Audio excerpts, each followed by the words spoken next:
Hi. Tomorrow we finish up our reading of the Ramayana, or actually our discussion of the Ramayana. And I thought I'd begin this lecture today by giving a little bit of a notion of just how broadly the Ramayana can be used and made reference to. So you are watching Sita Sings the Blues, and this is kind of a contemporary retelling in a very personal mode about a woman and her relationship, and she kind of sees herself and her life through the eyes of the Ramayana. And it's interesting. Um, but the Ramayana has also been applied in many different ways. So as I mentioned, when we started to read the Ramayana, there's a Jain, another religious tradition, makes use of the Ramayana, retells the story, but with its own emphasis. Um, and different regions and areas have also retold the Ramayana. But one thing that might be most surprising is that it has a strong Islamic connection as well. I'm going to share the screen and show you how the Ramayana is used in Indonesia.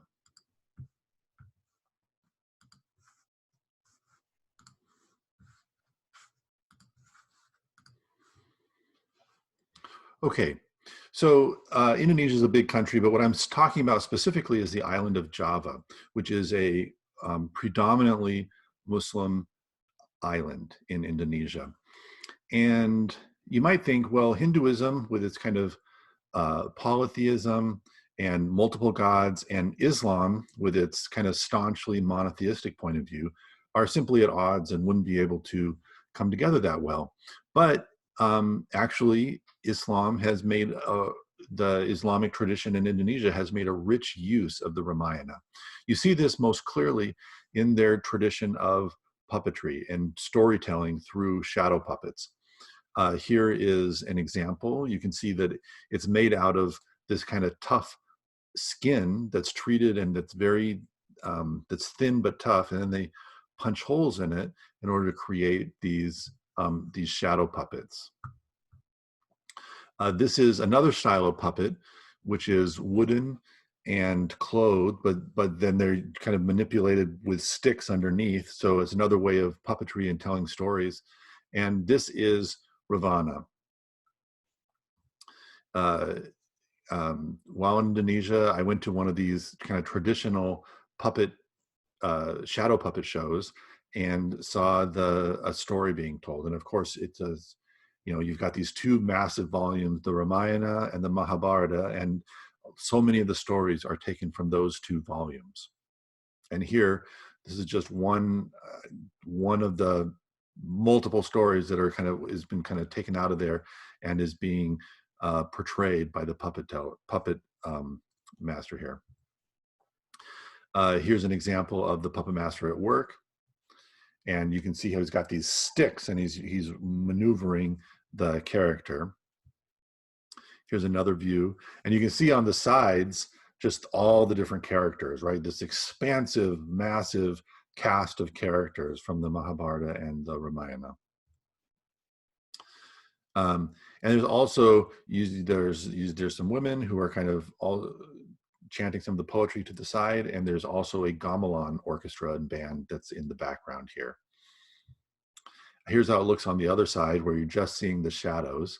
I think that looks pretty amazing, the way the kind of the light comes through, and they've got these patterns on the figures. And then here's from this side, where you can see the colored figures themselves. So there's this rich tradition of storytelling through shadow puppets. Then if you're just kind of staying in Indonesia, turn on the television, what do you see but Indian television showing the Ramayana? And it'll often be translated into Indonesian, but this is, it's a story that's just told over and over. And so you might ask yourself, what is it about the Ramayana that can be used by Islam? How does that happen? I've already talked about the Temple of Prambanan. It's from about over 1,000 years ago. It's a major Hindu temple. It's no longer used because the culture has converted to Islam largely, but it's still maintained as a major World Heritage Site.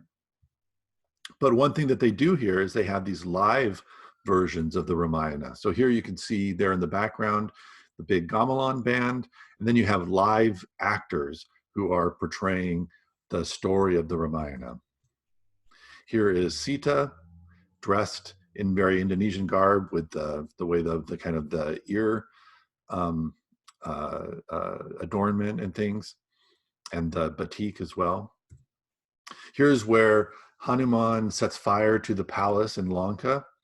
And so that's the scene here.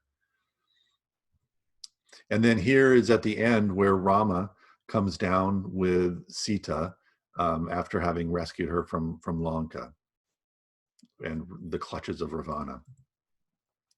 Here they are. And if you go to a bookstore in Indonesia and look around for a little bit, you might find this, and you'll see straight ahead on the top row, the Kitab Mahabharata, right? So there's the Mahabharata. And then elsewhere, you'll see this. This is another example here on the left.